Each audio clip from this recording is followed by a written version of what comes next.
ꯑꯍꯥꯟꯕꯃꯛꯇꯗ ꯋꯥꯔꯤ ꯆꯐꯨ ꯆꯦꯅꯦꯜꯒꯤ ꯃꯥꯏꯀꯩꯗꯒꯤ ꯃꯌꯥꯝꯕꯨ ꯊꯣꯏꯕꯤ ꯃꯉꯥꯡꯅ ꯇꯔꯥꯝꯅ ꯑꯣꯛꯆꯔꯤ꯫ ꯃꯌꯥꯝꯅ ꯆꯦꯅꯦꯜ ꯑꯁꯤꯕꯨ ꯅꯨꯡꯁꯤꯕꯤꯗꯨꯅ ꯂꯥꯏꯛ, ꯀꯃꯦꯟ, ꯁꯦꯌꯔ ꯑꯃꯗꯤ ꯁꯕꯁꯀ꯭ꯔꯥꯏꯕ ꯇꯧꯕ ꯀꯥꯎꯕꯤꯔꯝꯒꯅꯨ꯫ ꯉꯁꯤꯁꯨ ꯃꯌꯥꯝꯒꯤꯗꯃꯛꯇ ꯅꯨꯡꯉꯥꯏꯔꯕ ꯍꯣꯔꯔ ꯁ꯭ꯇꯣꯔꯤ ꯑꯃ ꯄꯨꯗꯨꯅ ꯂꯥꯛꯆꯔꯤ꯫ ꯋꯥꯔꯤ ꯑꯁꯤꯒꯤ ꯃꯃꯤꯡꯅ ꯃꯤꯍꯥꯠꯄꯤ ꯃꯣꯅꯥꯂꯤꯁꯥ꯫ ꯋꯥꯔꯤ ꯑꯁꯤꯕꯨ ꯊꯥꯕꯤꯔꯛꯄꯅ ꯕꯥꯁꯟꯇꯤ ꯀꯥꯡꯖꯝ꯫ ꯑꯗꯨꯗꯤ ꯃꯌꯥꯝ ꯋꯥꯔꯤ ꯑꯁꯤ ꯀꯔꯤ ꯀꯝꯗꯧꯕꯒꯦ ꯍꯥꯏꯕꯗꯣ ꯃꯌꯥꯝ ꯄꯨꯟꯅ ꯑꯃꯨꯛ ꯇꯥꯃꯤꯟꯅꯔꯁꯤ꯫ ꯀꯜꯄꯅꯥ ꯖꯒꯣꯏ ꯁꯥꯕꯤ ꯅꯨꯄꯤ ꯑꯃꯅꯤ꯫ ꯀꯜꯄꯅꯥ ꯃꯁꯛ ꯃꯇꯧ ꯆꯨꯡ ꯐꯤꯔꯥꯜ ꯆꯥꯅ ꯃꯁꯛ ꯃꯇꯧ ꯌꯥꯝꯅ ꯅꯤꯡꯊꯤꯖꯕꯤ ꯅꯨꯄꯤ ꯑꯃꯁꯨ ꯑꯣꯏꯔꯝꯃꯤ꯫ ꯑꯗꯨꯒ ꯀꯜꯄꯅꯥꯒ ꯌꯥꯝꯅ ꯂꯨꯅ ꯇꯤꯟꯅꯖꯕꯤ ꯖꯒꯣꯏ ꯁꯥꯕꯤ ꯃꯃꯥꯟꯅꯕꯤ ꯑꯃꯁꯨ ꯂꯩꯔꯝꯃꯤ꯫ ꯃꯍꯥꯛꯀꯤ ꯃꯃꯤꯡꯅ ꯃꯣꯅꯥꯂꯤꯁꯥ ꯍꯥꯏꯅ ꯀꯧꯏ꯫ ꯀꯜꯄꯅꯥ ꯑꯃꯗꯤ ꯃꯣꯅꯥꯂꯤꯁꯥ ꯑꯅꯤꯁꯦ ꯑꯗꯨꯛꯀꯤ ꯃꯇꯤꯛ ꯂꯨꯅ ꯇꯤꯟꯅꯖꯩ꯫ ꯑꯗꯨꯕꯨ ꯃꯣꯅꯥꯂꯤꯁꯥꯗꯒꯤꯗꯤ ꯀꯜꯄꯅꯥꯅ ꯃꯁꯛ ꯃꯇꯧ ꯐꯖꯕ ꯍꯦꯟꯕꯇ ꯅꯠꯇꯅ ꯖꯒꯣꯏꯒꯤ ꯂꯝꯗ ꯈꯪꯕ ꯍꯩꯕꯁꯨ ꯌꯥꯝꯅ ꯍꯦꯜꯂꯝꯃꯤ꯫ ꯑꯗꯨꯅ ꯃꯣꯅꯥꯂꯤꯁꯥꯗꯤ ꯃꯥꯒꯤ ꯆꯤꯝꯕꯥꯜꯗ ꯀꯜꯄꯅꯥꯕꯨ ꯅꯨꯡꯁꯤꯕ ꯁꯥꯔꯕꯁꯨ ꯀꯜꯄꯅꯥꯗꯒꯤ ꯃꯥꯅ ꯍꯦꯟꯗꯕ ꯌꯥꯗꯦ ꯍꯥꯏꯅ ꯈꯜꯂꯝꯃꯤ꯫ ꯑꯗꯨꯅ ꯃꯈꯣꯏ ꯑꯅꯤ ꯖꯒꯣꯏꯒꯤ ꯂꯝꯗ ꯄꯨꯟꯅ ꯆꯠꯃꯤꯟꯅꯔꯕꯁꯨ ꯀꯜꯄꯅꯥꯅ ꯍꯦꯟꯅ ꯃꯤꯅ ꯄꯥꯝꯅꯔꯝꯃꯤ꯫ ꯃꯔꯝ ꯑꯁꯤ ꯂꯩꯕꯅ ꯀꯜꯄꯅꯥꯗꯤ ꯖꯒꯣꯏ ꯄꯔꯐꯣꯔꯃꯦꯟꯁ ꯎꯠꯅꯕꯒꯤꯗꯃꯛꯇ ꯑꯇꯣꯞꯄ ꯀꯟꯇ꯭ꯔꯤꯗꯁꯨ ꯌꯥꯝꯅ ꯇꯣꯏꯅ ꯆꯠꯂꯝꯃꯤ꯫ ꯀꯜꯄꯅꯥꯅ ꯍꯩꯔꯤꯕ ꯖꯒꯣꯏ ꯑꯁꯦ ꯁꯤ ꯈꯛꯇꯅꯤ ꯍꯥꯏꯕ ꯑꯀꯛꯅꯕ ꯂꯩꯇꯦ꯫ ꯃꯁꯥꯅ ꯄꯤꯛꯂꯤꯉꯩꯗꯒꯤ ꯍꯧꯅ ꯃꯈꯜ ꯀꯌꯥꯒꯤ ꯖꯒꯣꯏ ꯁꯥꯗꯨꯅ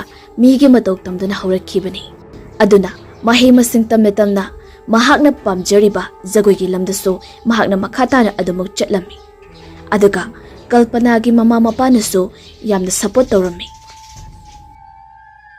ꯑꯁꯨꯝꯅ ꯉꯁꯤꯗꯤ ꯀꯜꯄꯅꯥ ꯇꯣꯉꯥꯟ ꯇꯣꯉꯥꯟꯕ ꯖꯒꯣꯏꯒꯤ ꯂꯝꯗ ꯑꯐꯥꯎꯕ ꯃꯤꯁꯛ ꯑꯃ ꯍꯥꯏꯕꯗꯣ ꯑꯣꯏꯔꯛꯈꯤ꯫ ꯑꯗꯨꯅ ꯃꯔꯝ ꯑꯣꯏꯔꯒ ꯃꯍꯥꯛꯀꯤ ꯃꯃꯥꯟꯅꯕꯤ ꯃꯣꯅꯥꯂꯤꯁꯥꯅ ꯀꯜꯄꯅꯥꯕꯨ ꯌꯥꯝꯅ ꯀꯂꯛꯆꯈꯤ꯫ ꯑꯗꯨꯒ ꯃꯣꯅꯥꯂꯤꯁꯥꯒꯤ ꯏꯃꯨꯡꯗꯤ ꯌꯥꯝꯅ ꯅꯨꯡꯉꯥꯏ ꯌꯥꯏꯐꯕ ꯏꯃꯨꯡ ꯑꯃ ꯑꯣꯏꯔꯝꯃꯤ꯫ ꯑꯗꯨꯅ ꯃꯥꯒꯤ ꯐꯦꯃꯤꯂꯤꯒꯤ ꯁꯥꯏꯠꯇꯒꯤꯁꯨ ꯐꯨꯜ ꯁꯄꯣꯔꯠ ꯇꯧꯕꯤꯕꯇ ꯅꯠꯇꯅ ꯁꯦꯠꯄ ꯆꯥꯕ ꯃꯅꯤꯡ ꯌꯥꯝꯅ ꯊꯨꯡꯅ ꯂꯩꯔꯝꯃꯤ꯫ ꯑꯗꯨꯒ ꯀꯜꯄꯅꯥꯒꯤ ꯏꯃꯨꯡꯗꯤ ꯌꯥꯝꯅ ꯋꯥꯕ ꯏꯃꯨꯡꯕꯨꯗꯤ ꯅꯠꯇꯦ, ꯑꯗꯨꯕꯨ ꯃꯣꯅꯥꯂꯤꯁꯥꯒꯤ ꯏꯃꯨꯡꯒ ꯌꯦꯡꯅꯔꯨꯕꯗꯤ ꯃꯈꯣꯏꯒꯤꯗꯤ ꯊꯥꯛ ꯌꯥꯝꯅ ꯅꯦꯝꯕꯒ ꯆꯞ ꯃꯥꯟꯅꯔꯝꯃꯤ꯫ ꯑꯁꯨꯝꯅ ꯀꯜꯄꯅꯥ ꯏꯟꯗꯤꯌꯥꯒꯤ ꯁ꯭ꯇꯦꯠ ꯑꯃꯗ ꯖꯒꯣꯏꯒꯤ ꯄꯔꯐꯣꯔꯃꯦꯟꯁ ꯄꯤꯅꯕꯒꯤꯗꯃꯛꯇ ꯍꯌꯦꯡ ꯆꯠꯀꯅꯤ ꯍꯥꯏꯕꯒꯤ ꯅꯣꯡꯃ ꯋꯥꯠꯂꯤꯉꯩꯗ ꯃꯣꯅꯥꯂꯤꯁꯥꯒ ꯃꯈꯣꯏ ꯑꯅꯤ ꯎꯅꯗꯨꯅ ꯋꯥꯔꯤ ꯁꯥꯟꯅꯔꯝꯃꯤ꯫ ꯃꯇꯝꯗꯨꯗ ꯃꯣꯅꯥꯂꯤꯁꯥꯅ ꯍꯥꯏꯔꯛꯏ, "ꯀꯜꯄꯅꯥ, ꯅꯪꯗꯤ ꯅꯪꯅ ꯄꯥꯝꯖꯔꯤꯕ ꯂꯥꯏꯟꯗꯨꯗ ꯃꯥꯏ ꯄꯥꯛꯅ ꯆꯠꯄ ꯉꯝꯂꯦ꯫ ꯑꯗꯨꯕꯨ ꯑꯩꯗꯤ ꯅꯪꯒꯨꯝꯅ ꯖꯒꯣꯏꯒꯤ ꯂꯝꯗ ꯀꯌꯥ ꯍꯩꯊꯣꯏ ꯁꯤꯡꯊꯣꯏꯕ ꯋꯥꯠꯄꯅ ꯃꯔꯝ ꯑꯣꯏꯔꯒ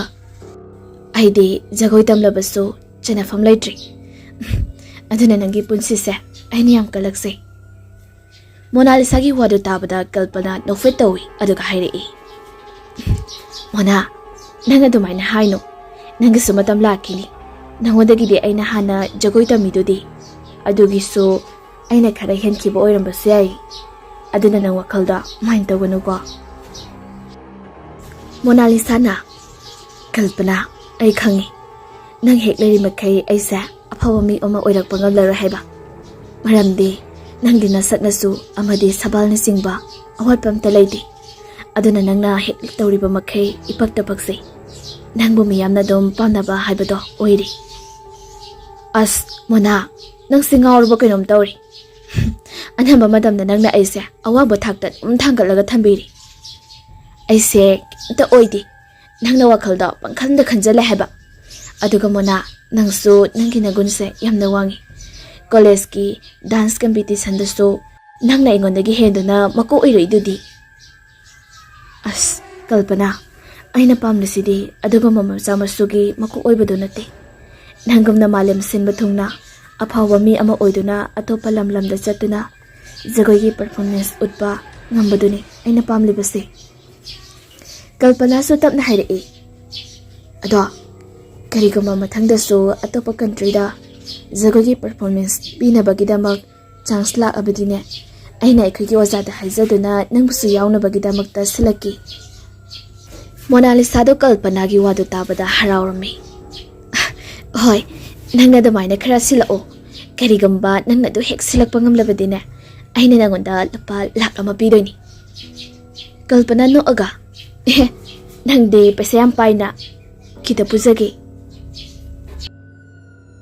ꯃꯣꯅꯥꯂꯤꯁꯥꯗꯤ ꯍꯥꯏꯔꯤꯕ ꯑꯗꯨ ꯏꯆꯝ ꯆꯝꯅ ꯍꯥꯏꯕ ꯅꯠꯇꯦ, ꯇꯁꯦꯡꯅ ꯍꯦꯛꯇ ꯍꯥꯏꯔꯤꯕꯅꯤ꯫ ꯑꯗꯨꯕꯨ ꯃꯕꯨꯛ ꯐꯕꯤ ꯀꯜꯄꯅꯥꯅꯗꯤ ꯐꯥꯒꯤ ꯑꯣꯏꯔꯕꯣꯏꯅ ꯈꯟꯖꯈꯤ꯫ Asuna numitugi nongalaga Kalpana jagoigi performance unnabagidamagta makoigi oza amadi mahaki mapaga loinana chatkirami. Aduga Monalisa di Kalpana na chatkiba maikaido yengduna leihori. Asumna numit kharanigi matung Kalpana mayumda amuk leiri. Aduga mana utlaba jagoigi performance aduda mahakna mayamdagi makok thangbasu oirakhi. Aduna Kalpana di maming nongmagi chatpa asum helai. Kalpana phauba hengalakpa makai Monalisa chumawuk phataba asum hengalami. Asumna India gi state natana atopa country jasu Kalpana gi jagoi gi khutekta ngaujaba miyoi kya amasu leirami. Asumna Kalpana na lairaba imungda pukcharabasu magi magunna mama mapasu awangba thakta chingkhatpirami. Aduga somdana Monalisa gi mamaga mapagana Monalisa bu yamna chairami. Nangdi paisa su yamna manghali aduga jagoi tamlasu oidi. Nangi namanabi Kalpana di mina masak khangbiba apau bisak nairabi misak ama oikri. Aduna nangdi nongan badagi numit tapa phauba adumaina sum khrasa thaklaga pangleida layu. Nasana hotnariba thabak ado mai paknana ba khallunu haina yamna chairami.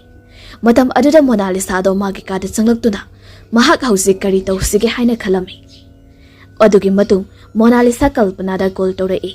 Matam aduda Kalpana so chatpai khali aduga harau na khulai. Mana Matam aduda Monalisa yamna hainingdaba minok ama noklaga hairami. Hello Kalpana, nangi jagogi performance do aisu tongan ba eftagi uva fangi. Your dance performance is so interesting. Kalpana de icham chamna aduma khumlai. Thanks Mana. Matam aduda Monalisa na Yari aipu thakat pidrasu ado mathangdadi nang jagoi ilpa phanglaroi. Kalpana da Monalisa gi wahadu tabada nuklamba maithong adu khangan hanjin khiduna tapna. Mana nang se hanaga manadru nang bukai doragi. Aduga idi kari maramgi matungda jagoi utpa phangloi doriba. Monalisa su Kalpana na amulana laukhiba tare khanduna noksinadun hairei. Hingsabi manbra huzikida. Kalpana folado pairaga sorado sangna hontoi. Masinu pise aidi kibu gizei nangina tawdu. Monalisa icham chamba saduna.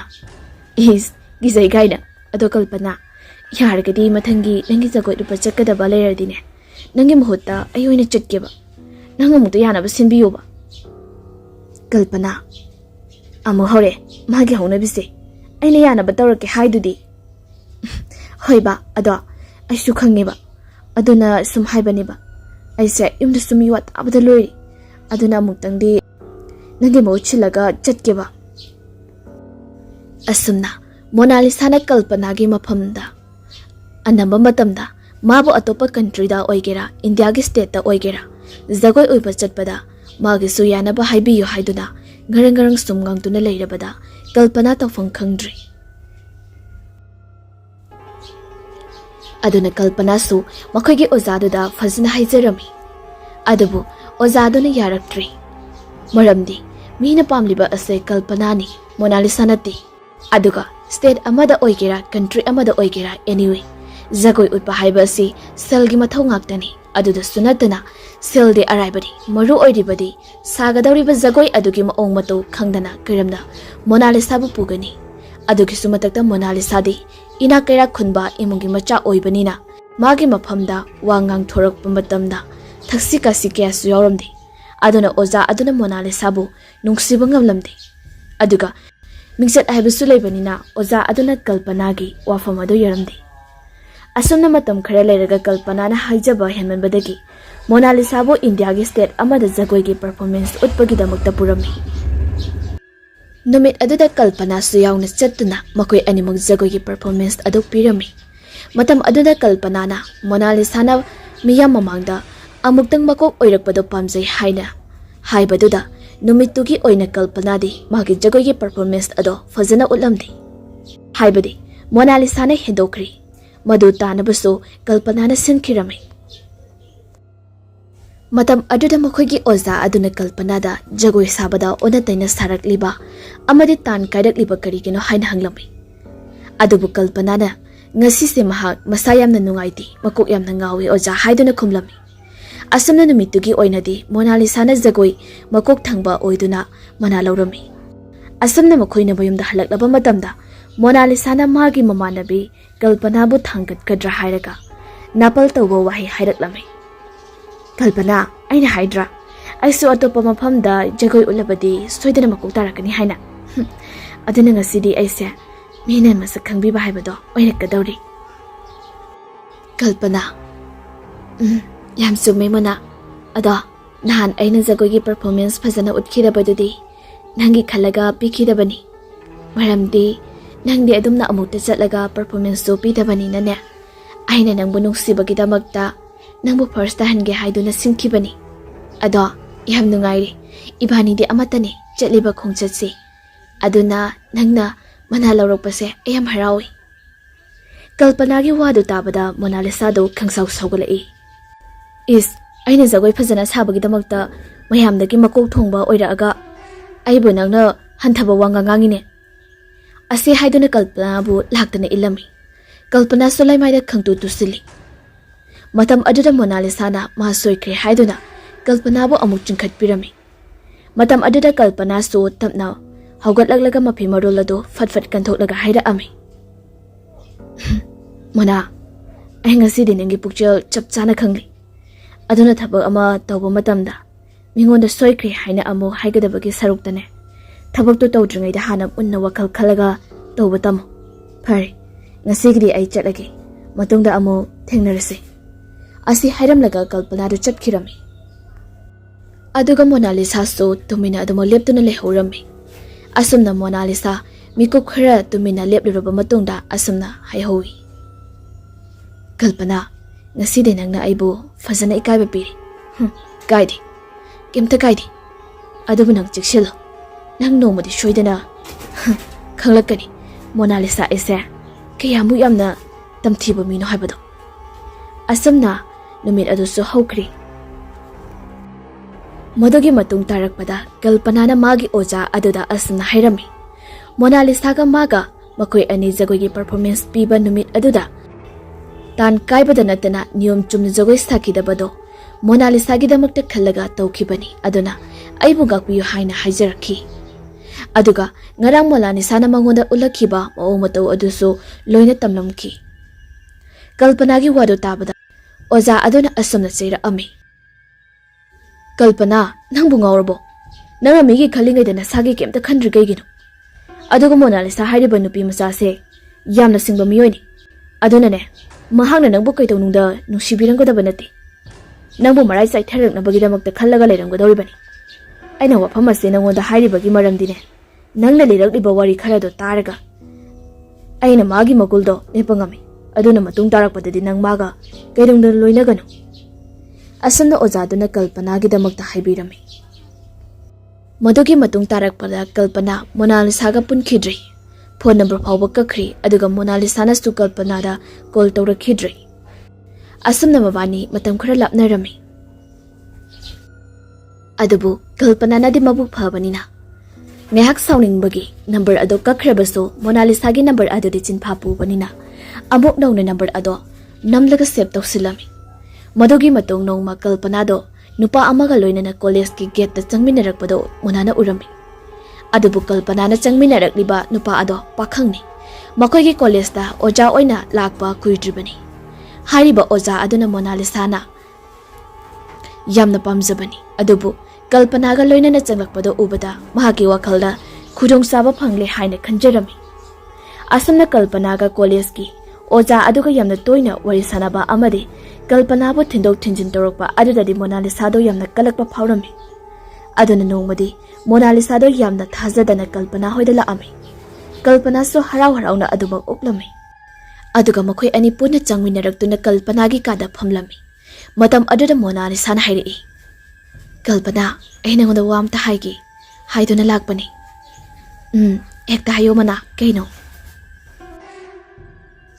Kalpana nanga aikhoi sar Gautamga adum loinedana aduna nang egi mating amukta pangbiyo.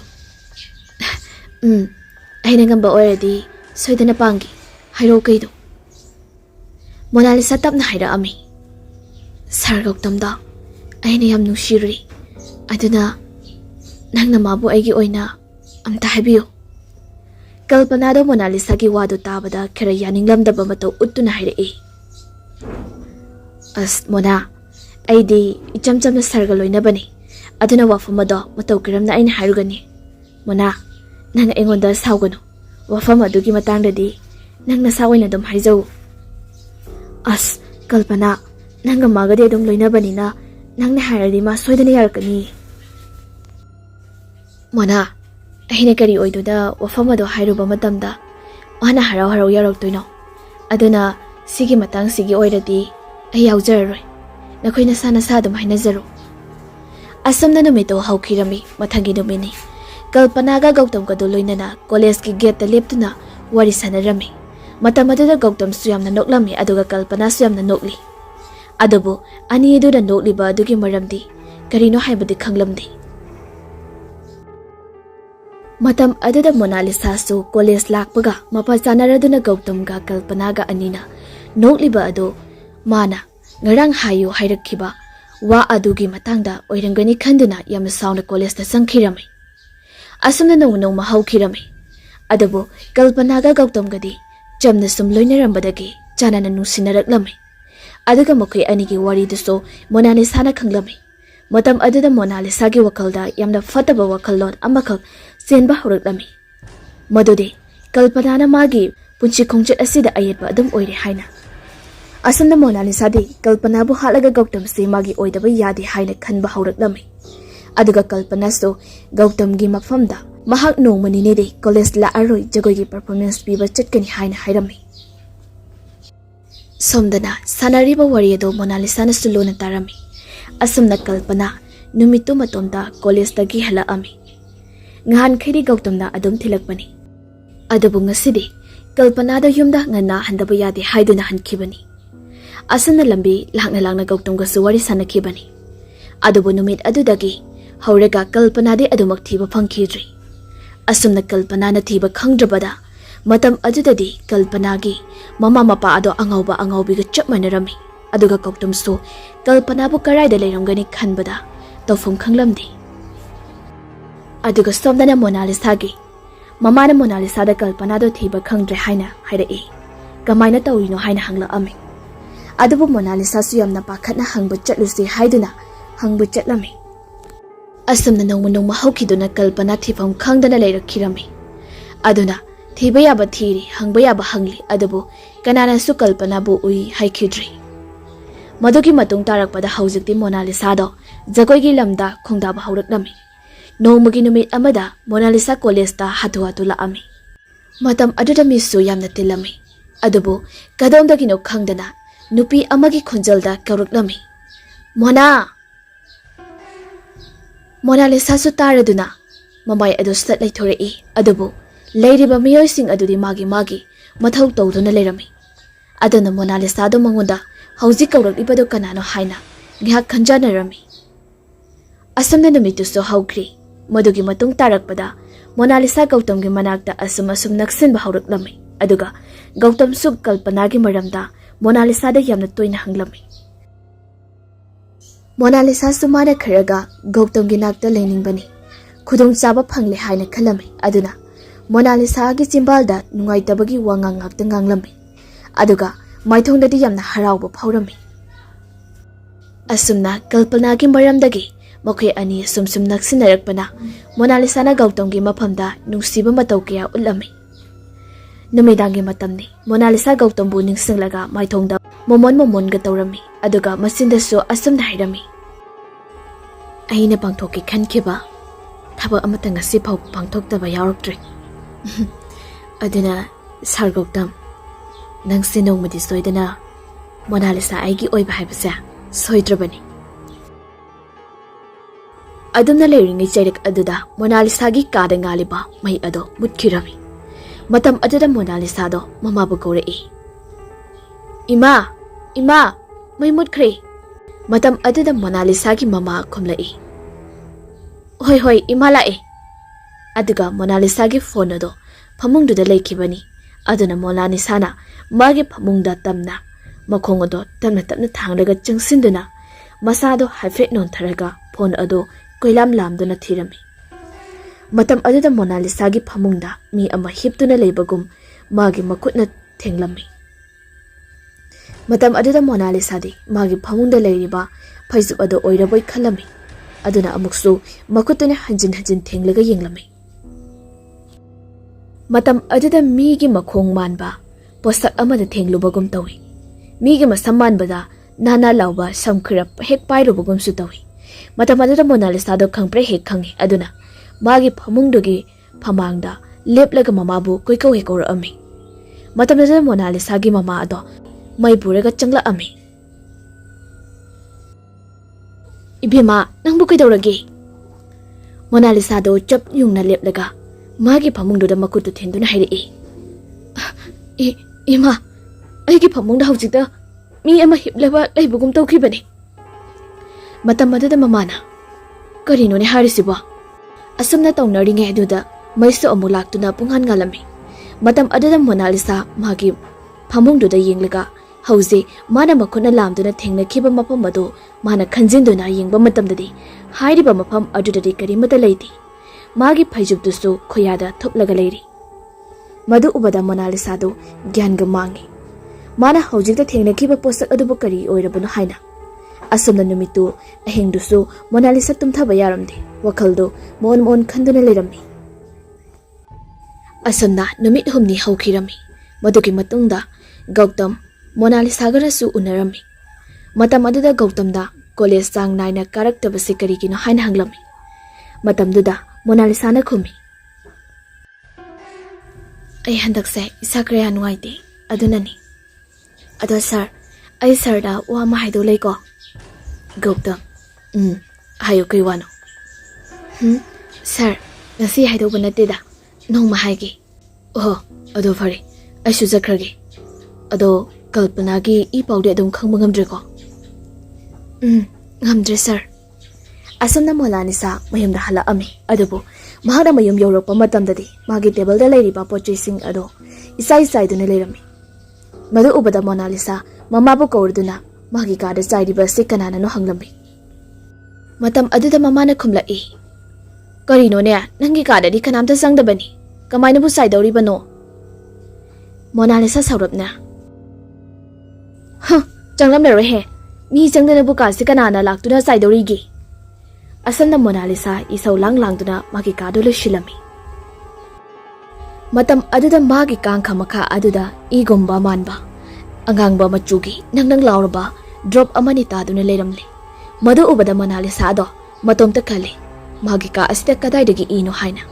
Asam na mana jejet ama pairaga. Daythok tuna yengluba matamdadi ini haibado kangba ngamki. Matam aduda Monalisa ado puk hagotlaga masado kangchat chathoki. Aduga makutuna thangatuna amuk yengi. Asam na Monalisa mamadaso haidoktri. Aduga somdana kalpanagi mamaga mapagadi machanupigi wakhalda tawfam khangda tumin ungduna famli.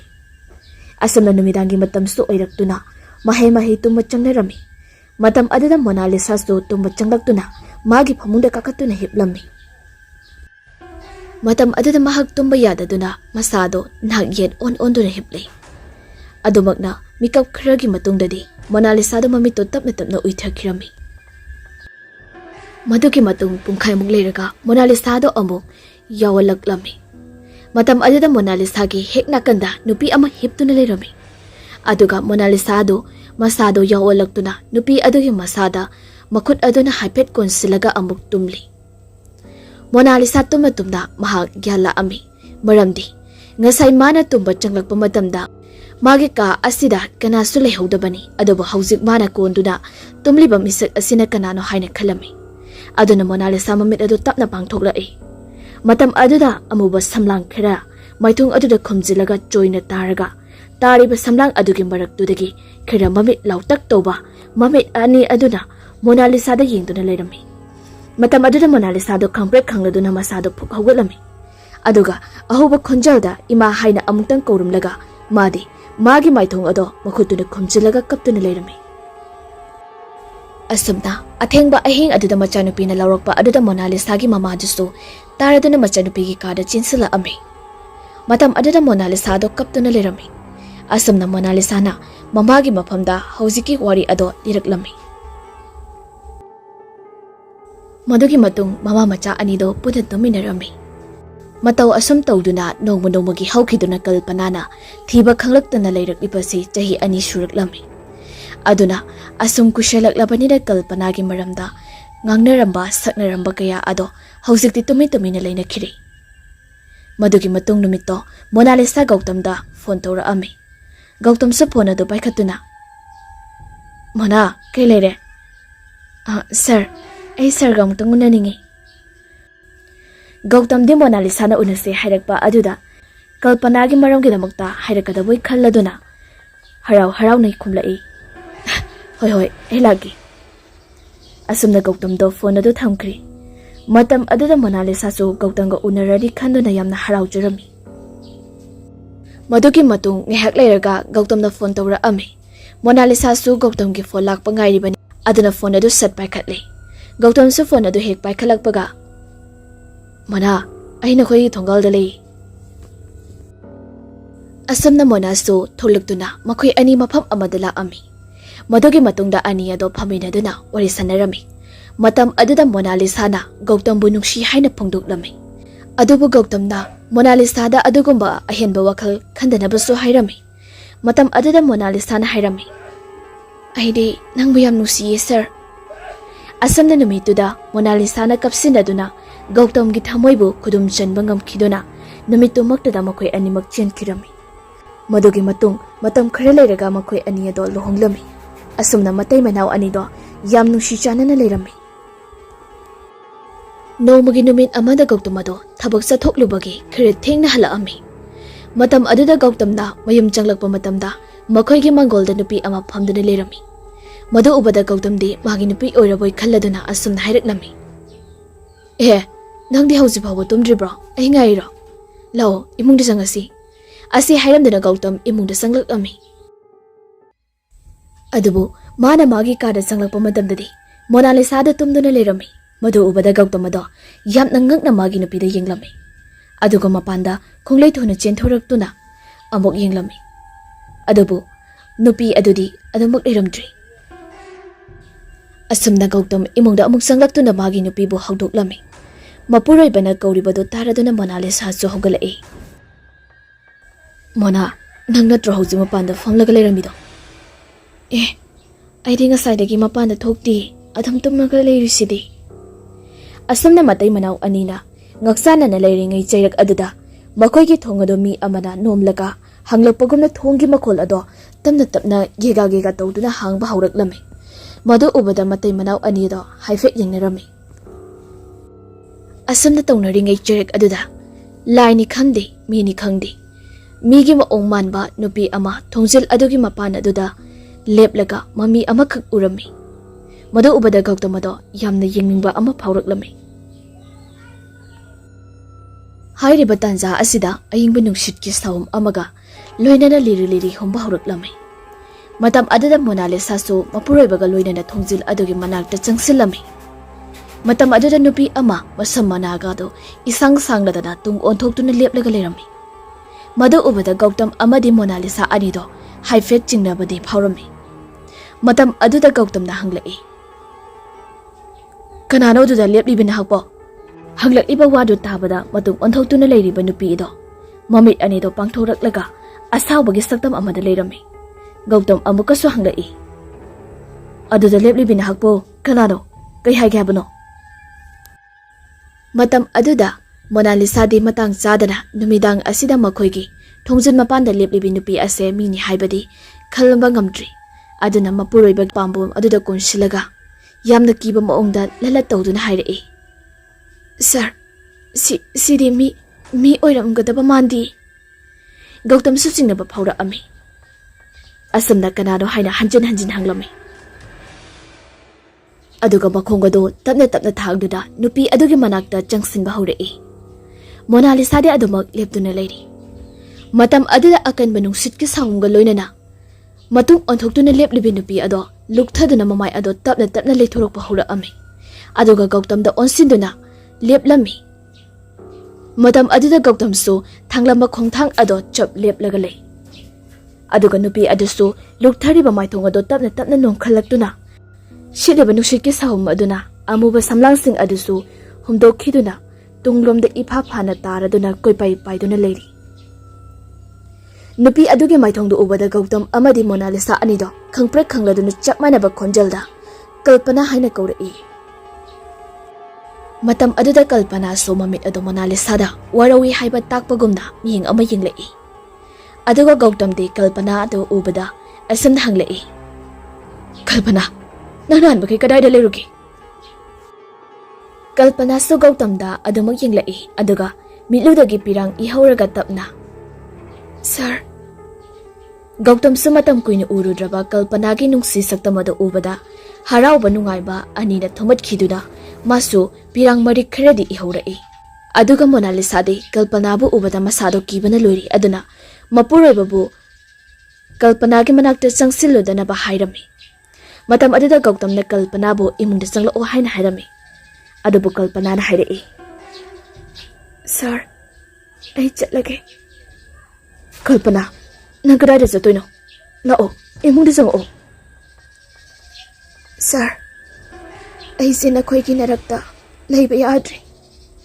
Karigumba, ay gimaramda kanggi harabadi, sir giloy na bidahang biyo.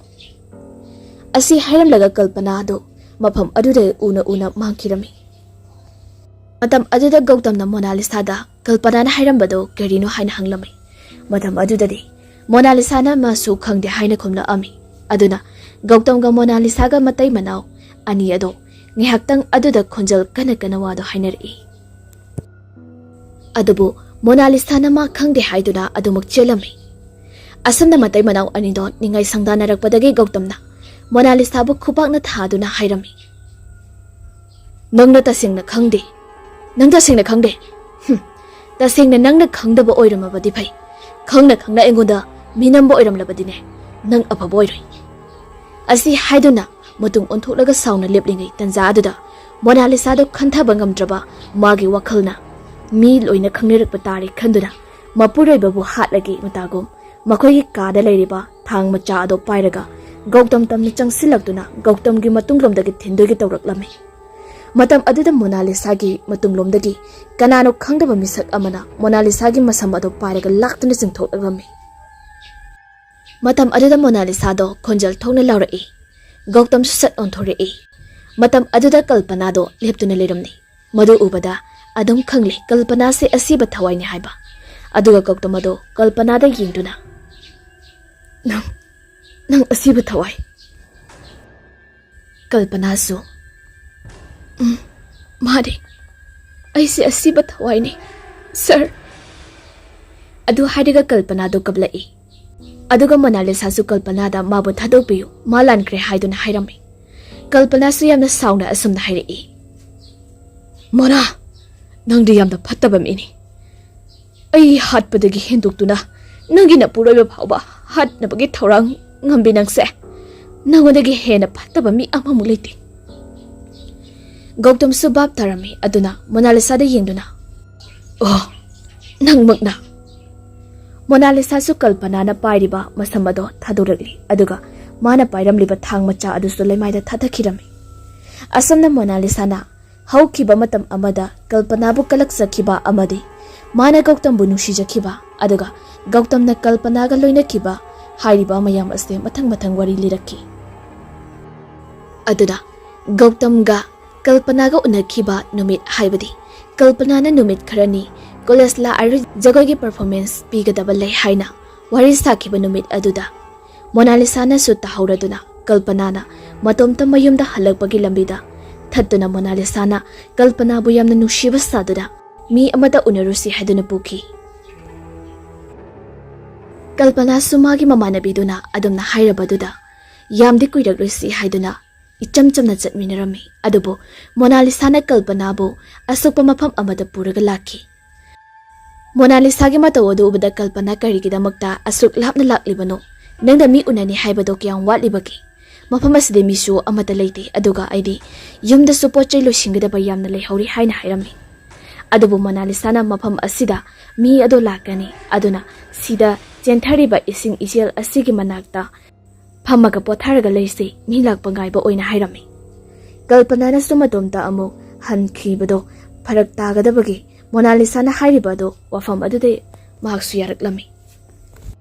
Asumna Monalisana khale madudi ngasigi numita Kalpana bu hataba yade haiduna aduna maram oiraga mafam adugi akoibada koina leina yenglakpa matamda jentharibe isingi aruba lok aduda Kalpana bu inthaduna hatrage haina khalaktuna mahak mafam aduda makhong adu sumsum thangjinduna changsale matam aduda Kalpana na hairei Mona nangna satlido kadaidano lokla tasinba tari asi haiduna asum icham chamna changsiluba matamda ikang khangawdana Monalisa na Kalpana bu masa adu tap pairaga lukraba loknuk aduda inthakirami matam aduda Kalpana su Monalisa bu amungtang kaurumlaga lukraba lokki ising aduda tasinkirami matam aduda Monalisa do angawbigumna khonjol thokna noklega asumna hairaklami Kalpana nangna aigi nungsidambida danatana hiram khudingmakta nangna aibu maithiba pibibani aduge mahaini nahang ngasi aigi kuta siribado asumna Monalisa ngihaktang aduda mahaki oijaba wahai asina mangtharaga Kalpana bu hatki asumna Monalisa na wari ado liba loirakpada Gautam ado mai hauna saukhirami aduga Monalisa bu chaibada natana phuba supurami matam aduda Kalpana na khamlami aduga mitlu ani ki pirang duga loina na hairai Mona aina nangbu kaya ki matik thajakiba aduba nangdi kari sunataba maram kharagi tam aibu hatpa ngamiko adubu Mona aina nangonda saudi masi pumnamakse aigi laiba kini khalagi aduna sarga nanga nungai na paluko aina mafam masida amuk laklibase aigi imaga babaga do macha aibu halakpa gaibada yamna waramgani aduna nangna chattuna khara thembiyuko asi haige haiduna nakhoige nanakta lakpane sarna bani ge yumbalda ayetpa pige haiduna lakhibana ti asi haiduna yamna kaplami madam aduda Monalisa do ningamlaktri aduna Kalpana gi mafamda kaplaga hairei Kalpana ay nang ginapamda yamna lankre ay bubugda ngakpiyo Kalpana ay yam lankre Kalpana su kaplibani aduga Gautam bu yengladuna hairei ay chatlage sir ado sir aronba ama phongba oirakpa matamda thorakkadaba iwa masa mayamdo khanthabiraga lotpagi lotpa aigi warise punsi chupagi loselaga aigi nuksirabi marup managa nugaina panbirauko asi haiduna kaplaga Gautam bu yenglaga makhong ado anira ahumlak thangba horaklami Gautam su Kalpana bu chatkinu haina khamba ngamjada tumina leptuna lehorami aduga Kalpana su mafam adudagi adumak una mangkhirami